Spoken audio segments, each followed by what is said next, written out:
pengambilan keputusan di berbagai bidang. Data yang tidak dikelola dengan baik beresiko menimbulkan kesalahan dan duplikasi, bahkan kehilangan informasi. Adapun beberapa strategi utama dalam pengelolaan data. Pertama, pengumpulan data harus dilakukan secara sistematis, valid, dan relevan. Kedua, penyimpanan data perlu memperhatikan keamanan serta keteraturan. Ketiga, memproses data menggunakan metode analisis yang tepat dan akurat. Terakhir, pemeliharaan data, keamanan data agar tetap relevan, terbarui, dan terlindungi dari potensi kebocoran. Dengan strategi tersebut, data dapat memberikan manfaat optimal dan menjadikan aset penting bagi individu maupun organisasi. Apa itu pengelolaan data? Strategi manajemen data mengatasi tantangan seperti redundansi data, harmonisasi sumber yang berbeda, dan penerapan pelacakan garis keturunan data. Strategi ini mengintegritaskan tata kelola data yang mendefinisikan persyaratan kepemilikan, akuntabilitas, dan kepatuhan. Dengan arsitektur data yang menentukan sistem dan infrastruktur yang dibutuhkan untuk mendukung beban kerja operasional dan analitis. Definisi pengelolaan data mengacu pada serangkaian aktivitas yang melibatkan pengumpulan data, penyimpanan data, pengamanan data, dan pemanfaatan data. Pengelolaan data adalah kunci untuk memastikan data dapat dianalisis secara efisien dan digunakan untuk mencapai tujuan organisasi. Definisi ini menekankan pentingnya pengelolaan data dan menciptakan efisiensi dan meningkatkan produktivitas. Dengan pendekatan yang tepat, kita dapat mengurangi waktu dan biaya yang diperlukan untuk pengelolaan data. Nah, tujuan pengelolaan data yang pertama meningkatkan efisiensi operasional. Dengan data yang terorganisir, memungkinkan untuk fokus pada tugas-tugas strategi lainnya. Yang kedua, mendukung pengambilan keputusan. Data yang dikelola dengan baik memberikan informasi yang akurat dan relevan untuk membuat keputusan yang lebih tepat dan strategi pengambilan keputusan. Yang ketiga, mengurangi risiko. Pengelolaan data dapat membantu mengidentifikasi potensi risiko lebih awal. Dengan demikian, dapat mengambil langkah lebih maju yang diperlukan untuk melindungi organisasi. Yang keempat, memaksimalkan data yang terkelola dengan baik dapat memberikan wawasan yang lebih berharga untuk mengidentifikasi peluang baru, memahami tren pasar, atau meningkatkan pelayanan kepada pelanggan. Yang kelima adalah meningkatkan keamanan dan pengelolaan data, memastikan bahwa data terlindungi dari ancaman eksternal. Ini juga membantu regulasi yang berlaku terkait privasi dan keamanan data. Proses integrasi data melibatkan beberapa tahapan penting untuk memastikan data dapat digunakan secara efektif. Tahapan pertama yaitu pemahaman kebutuhan. Pemahaman kebutuhan dilakukan untuk menentukan data apa saja yang perlu digabungkan. Yang kedua, persiapan tim profesional, bertujuan untuk membentuk tim yang ahli untuk menangani integrasi. Yang ketiga, analisis data, yakni mengecek struktur dan kualitas data dari tiap sumber. Yang keempat, persiapan data untuk membersihkan duplikasi atau data yang tidak konsisten. Yang kelima, integrasi, yang berfungsi untuk menggabungkan data menggunakan metode seperti ETL. Yang keenam, validasi, untuk memastikan data hasil integrasi akurat atau tidak. Yang ketujuh, publikasi, untuk menyediakan data yang siap dipakai oleh berbagai bagian perusahaan. Yang kedelapan, monitoring dan pemeliharaan, untuk menjaga agar data selalu up-to-date dan relevan. Strategi berikutnya adalah menjaga kualitas data. Kualitas data didefinisikan sebagai sejauh mana data memenuhi harapan organisasi, baik dari segi keakuratan, kelengkapan, maupun konsistensi. Mengapa kualitas data penting? Karena keputusan yang baik hanya bisa dihasilkan dari data yang dapat dipercaya. Jika data salah, keputusan pun akan salah. Kualitas data yang rendah dapat menimbulkan dampak yang buruk. Misalnya, informasi pelanggan yang sudah kadaluarsa dapat membuat perusahaan kehilangan peluang penjualan. Selain itu, data alamat yang salah bisa menyebabkan produk terkirim ke tujuan yang keliru. Akibatnya, biaya meningkat dan pelanggan pun merasa kecewa. Bahkan, dalam industri dengan regulasi yang ketat, kualitas data yang buruk bisa berujung pada denda karena adanya kesalahan dalam pelaporan. Singkatnya, tanpa kualitas data yang terjaga, organisasi berisiko membuat kesalahan besar dalam strategi maupun operasional. Lalu, bagaimana cara menerapkan strategi ini dalam praktik? Mari kita mulai dari poin pertama, yaitu integrasi data. Integrasi data adalah proses menggabungkan data dari berbagai sumber ke dalam satu sistem terpusat. Dengan cara ini, informasi yang tadinya terpisah bisa saling terhubung dan digunakan secara lebih efektif. Contohnya, perusahaan e-commerce sering menggabungkan data pelanggan dari website, aplikasi, dan media sosial. Dari sini, mereka bisa memahami perilaku konsumen secara lebih mendalam dan memberikan pengalaman yang lebih personal. Strategi ketiga adalah keamanan data. Di era digital, keamanan data adalah prioritas. Banyak ancaman seperti peretasan dan malware yang bisa mengganggu bahkan merugikan organisasi. Pengelolaan data yang baik harus memastikan bahwa informasi sensitif terlindungi. Caranya dengan sistem keamanan berlapis, misalnya enkripsi data, firewall, serta kontrol akses yang ketat. Dengan langkah ini, organisasi bukan hanya melindungi informasi penting, tetapi juga menjaga reputasi dan kepercayaan dari pelanggan maupun masyarakat.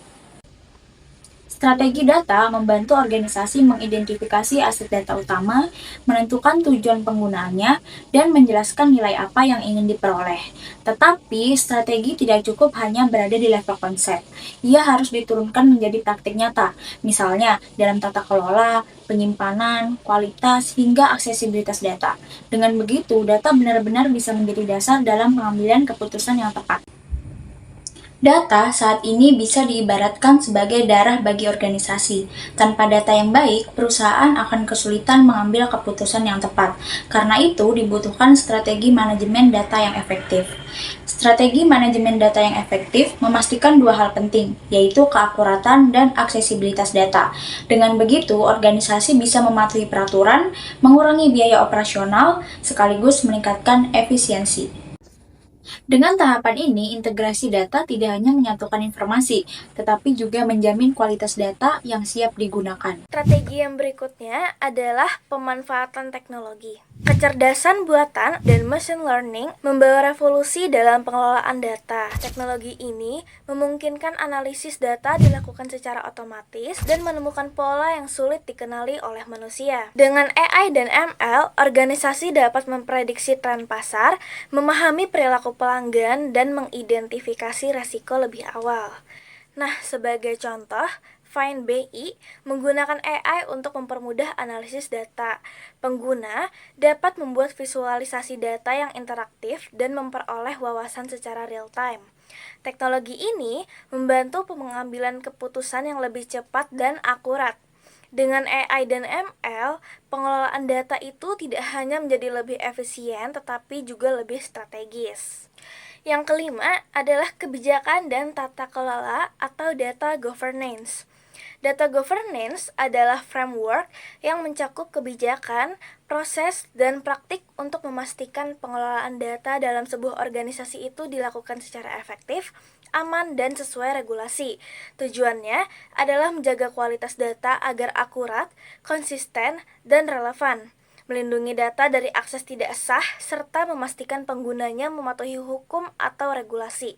Nah, agar data dapat dikelola dengan aman, akurat, dan sesuai dengan tujuan bisnis, data governance membutuhkan kerangka kerja yang jelas.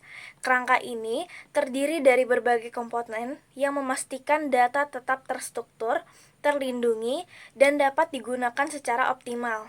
Tujuannya ialah supaya setiap organisasi memiliki kebijakan yang mendukung peraturan dalam pengelolaan data, mulai dari siapa yang memiliki akses, bagaimana data digunakan, hingga keamanannya. Berikut beberapa kebijakan dari tata kelola. Nah, yang pertama itu ada kebijakan dan standar. Ini menetapkan aturan yang jelas terkait pengelolaan data, seperti siapa yang memiliki akses, bagaimana data harus digunakan, dan prosedur keamanan yang harus diikuti.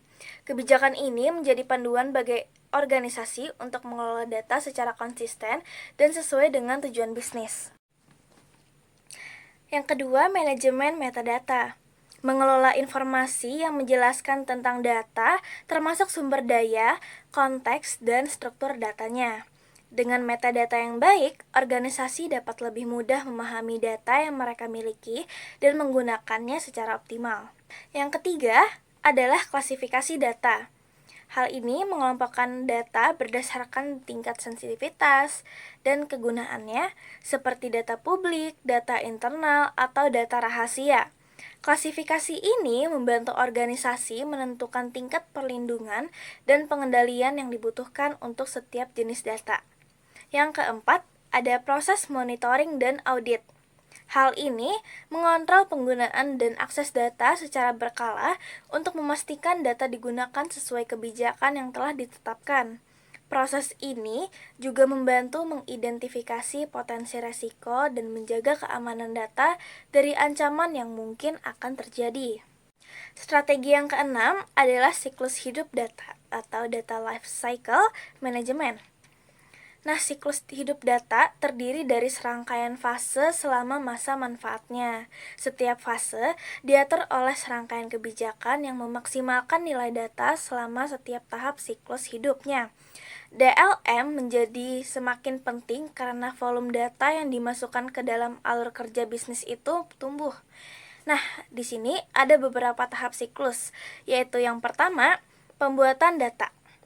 Siklus hidup data baru dimulai dengan pengumpulan data, tetapi sumber datanya berlimpah. Mereka dapat bervariasi dari aplikasi web dan mobile, perangkat Internet of Things atau IoT, formulir, survei, dan banyak lagi. Meskipun data dapat dihasilkan dengan berbagai cara, pengumpulan semua data yang tersedia tidak diperlukan untuk kesuksesan bisnis. Penggabungan data baru harus selalu dievaluasi berdasarkan kualitas dan relevansinya dengan bisnis. Tahap kedua adalah penyimpanan data. Data dapat berbeda berdasarkan strukturnya, yang berimplikasi pada jenis penyimpanan data yang digunakan oleh perusahaan. Data terstruktur cenderung memanfaatkan basis data relasional, sedangkan data tidak terstruktur biasanya menggunakan basis data NoSQL atau relasional. Setelah jenis penyimpanan untuk suatu kumpulan data diidentifikasi, infrastrukturnya dapat dievaluasi untuk mengetahui kerentanan keamanan, dan data dapat menjalani berbagai jenis pemrosesan data, seperti enskripsi data dan transformasi data, untuk melindungi bisnis dari pihak-pihak yang berniat jahat. Jenis pengolahan data ini juga memastikan data sensitif memenuhi persyaratan privasi dan peraturan sesuai kebijakan pemerintah seperti GDPR yang memungkinkan bisnis untuk menghindari denda yang mahal dari jenis peraturan ini. Aspek lain dari perlindungan data adalah fokus pada redundansi data. Salinan data yang disimpan dapat berfungsi sebagai cadangan dalam situasi seperti hapusan atau kerusakan data, melindungi dari perubahan data yang tidak sengaja dan yang sengaja seperti serangan malware. Dan tahap ketiga ada berbagi data dan penggunaan data. Selama fase ini, data tersedia untuk penggunaan bisnis. DLM memungkinkan organisasi untuk menentukan siapa yang dapat menggunakan data dan tujuan penggunaannya. Setelah tersedia, data tersebut dapat dimanfaatkan untuk berbagai analisis, mulai dari analisis eksplorasi dasar dan visual data hingga teknik penggalian data dan machine learning yang lebih canggih. Semua metode ini berperan dalam pengambilan keputusan bisnis dan komunikasi kepada berbagai pemangku kepentingan. Selain itu, penggunaan data tidak selalu terbatas pada penggunaan internal saja. Misalnya, penyedia layanan eksternal dapat menggunakan data untuk tujuan seperti analitik pemasaran dan periklanan. Penggunaan internal mencakup proses bisnis sehari-hari dan alur kerja seperti dashboard dan presentasi. Tahap yang keempat adalah pengarsipan data. Setelah beberapa waktu, data tidak lagi berguna untuk operasi sehari-hari. Namun, penting untuk menyimpan salinan data organisasi yang tidak sering diakses untuk kebutuhan litigasi dan investigasi. Kemudian, jika diperlukan, data yang diarsipkan dapat dikembalikan ke lingkungan produksi aktif. Strategi DLM, organisasi harus secara jelas menentukan kapan, di mana, dan untuk berapa lama data itu harus diarsipkan. Pada tahap ini, data menjalani proses pengarsipan dan pasti terjadi redundansi. Tahap kelima, ada penghapusan data. Pada tahap akhir siklus ini, Data dihapus dari catatan dan dimusnahkan dengan aman. Bisnis akan menghapus data yang tidak lagi mereka butuhkan untuk menyediakan lebih banyak ruang penyimpanan untuk data aktif. Selama fase ini, data dihapus dari arsip jika sudah melebihi periode penyimpanan yang disyaratkan atau tidak lagi memiliki tujuan yang berarti bagi organisasi. Strategi yang ketujuh adalah manfaat. Di sini terdapat 7 manfaat nih, di antaranya yang pertama, ada pengambilan keputusan yang lebih baik. Dengan pengelolaan sumber data yang baik, informasi yang dihasilkan menjadi lebih akurat, konsisten, dan relevan.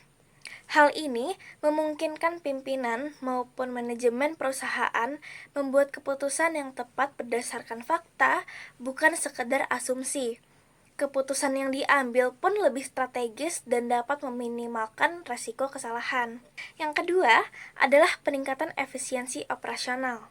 Data yang dikelola dengan baik akan mengurangi terjadinya duplikasi, kesalahan pencatatan, dan inkonsistensi informasi.